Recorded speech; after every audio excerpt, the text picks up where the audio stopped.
Hola, ¿qué tal? Soy el doctor Oscar Rojas y esta es mi colaboración para Contralínea que lleva por nombre Reconfigurando al sector privado hacia una prosperidad compartida en la economía mixta.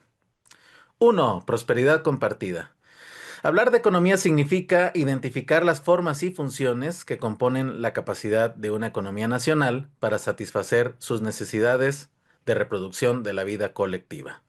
Si bien es verdad que a nivel mundial vivimos bajo el influjo de las ganancias especulativas, también es verdad que las sociedades no pueden prescindir de la producción para la subsistencia.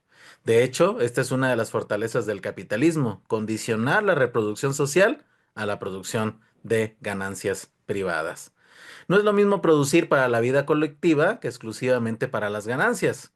En esta pequeña diferencia estriba el notable contraste entre un sistema económico dedicado a la acumulación, la llamada valorización capitalista, y un sistema económico en busca de mayor eficiencia para aumentar las capacidades que satisfagan las necesidades de la sociedad. La elección no es una cuestión técnica, sino política, y dependiendo de la respuesta, dará paso a una sociedad con riqueza hiperconcentrada, como es el caso actual, o con una distribución alternativa. El principio de prosperidad compartida está enmarcado, pues, desde este punto de vista, como una apuesta a lograr otra distribución a la experimentada bajo el neoliberalismo. 2. Economía mixta.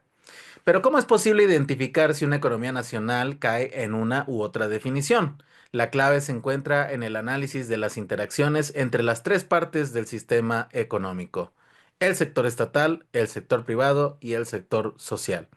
Estas tres esferas se encuentran en constante interrelación, no solo en el sentido de su funcionalidad, sino también a nivel de la lucha en tanto poderes que representan intereses de clase.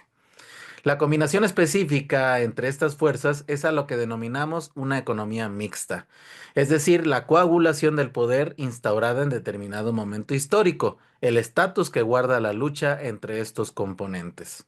Este resultado se expresará además en un tipo de forma estatal, es decir, un país podría, derivado de esta lucha, funcionar como una monarquía, una oligarquía o una república. Alterar este equilibrio es el objetivo de un gobierno de izquierda, pero para lograrlo es necesario ir antes a la distribución nuclear, la forma de propiedad. Valga la siguiente advertencia. Cuando hablamos de propiedad desde la economía política, no nos referimos al término jurídico, sino a la forma concreta que socialmente permite que la riqueza sea controlada por unos cuantos o por colectividades. El tema de la propiedad se trata de una forma de distribución, no del ingreso, como es común enunciar, sino del acceso a las condiciones para producir. El principio de prosperidad compartida supone la posibilidad de encontrar una distribución alternativa al del dominio privado, pero antes es necesario identificar las tres principales formas existentes: la propiedad privada corporativa, la propiedad privada personal y la propiedad social.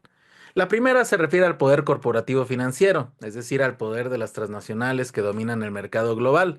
La segunda, la propiedad privada, permite la conversión del propio trabajo en riqueza para la reproducción material de la vida. Y por último, la tercera propiedad, la social, incluye las formas cooperativas producidas por el sector público y por el sector social, cuyas estructuras no se instauran bajo la lógica de la ganancia privada, sino sobre el beneficio mutuo.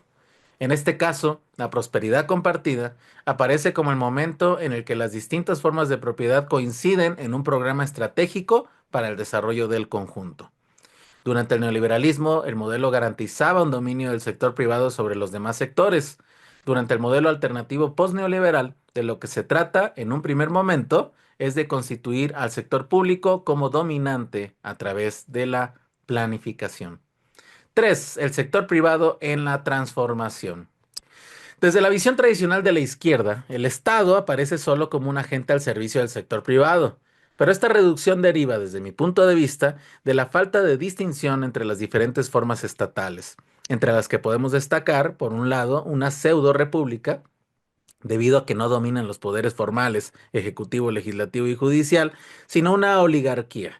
Y por el otro, una república social emanada del poder popular y con pretensiones de liberación del dominio privado absoluto. Es decir, no se trata de disolver al sector privado por acto de magia, sino disolver su poder unilateral, su dominio sobre lo público. Para comenzar a profundizar en este análisis, es necesario recordar que el sector privado no es un ente homogéneo, sino que entre sí existen diferencias sustanciales que debemos tener en mente. De acuerdo con la clasificación del tamaño de las empresas por el número de trabajadores, siendo micro de 1 a 10, pequeñas de 11 a 50, medianas de 51 a 250 y grandes de 250 o más. Cabe destacar que el 99.8% del sector privado son pequeñas y medianas empresas. A este segmento le debemos, a su vez, la creación del 78% del empleo formal. Desde este punto de vista, la mayor parte del sector privado es en realidad la propia sociedad buscando la reproducción de la riqueza colectiva, aun cuando sea en términos de un mercado hecho a la sombra de la propiedad privada corporativa. Aún así, no olvidamos que, aunque las transnacionales significan un porcentaje menor, su fuerza sigue siendo imperante en la estructura general del mercado. Pero la pregunta es, ¿cuáles son las posibilidades reales de romper con la inercia privada? Precisamente la respuesta se encuentra en la estrategia de recuperación de la forma de la propiedad social, es decir, el avance de lo público en la economía, comenzando, por ejemplo, por la restitución de la participación de empresas públicas en sectores estratégicos, como es el caso de la reintegración vertical de Pemex, o con el 54% de participación estatal en la electricidad, o como la canalización de la inversión extranjera directa en los polos de bienestar, donde deben respetar el nivel salarial y la estructura fiscal.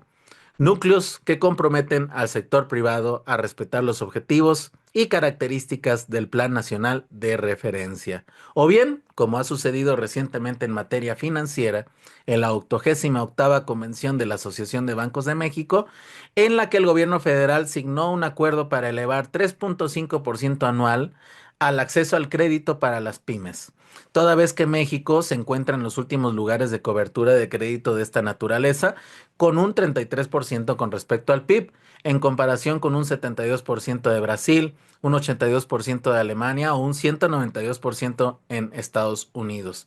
Con lo que se busca que el sector financiero, sin duda poderoso dentro de la economía nacional, resuelva este faltante en la materia en función de los objetivos que persigue el Plan México. 4. El nuevo sector privado implica un nuevo sector social. Así como se ha planteado la separación entre el poder político y el poder económico, también es necesario enunciar el fortalecimiento organizativo del sector social en su relación con el sector privado. De esto se trata el aumento del salario mínimo, la reducción de la jornada laboral, el reconocimiento y ejercicio de la democracia sindical, la ley Silla, la eliminación del outsourcing, entre otras medidas. Pero además tiene que ver con la responsabilidad del propio sector privado en la inversión tecnológica que permita una mayor eficiencia en los procesos. La noción de productividad anclada en mano de obra barata debe superarse con la visión de una red cooperativa que combine diferentes tipos de propiedad en torno a un plan coherente con sentido estratégico a mediano y largo plazo. Toda vez que la construcción de una república social es una interacción permanente entre distintos sectores y formas económicas, es necesario seguir profundizando en el análisis de las paradojas. Es necesario abrir una agenda cada vez más amplia de derechos del trabajo colectivo, no solo en materia de horas de jornada laboral, de por sí ya de gran relevancia, sino también la calidad de los trabajos y su sentido de realización personal y colectivo. Desde mi punto de vista, el principio de prosperidad compartida deberá fortalecerse por medio de la recuperación del sector social, es decir, promover redes de combinación distinta de las formas empresariales hasta ahora dominantes. Debe proyectarse un nuevo tipo de sector privado, pero también un nuevo tipo de sector social para la nueva economía mixta.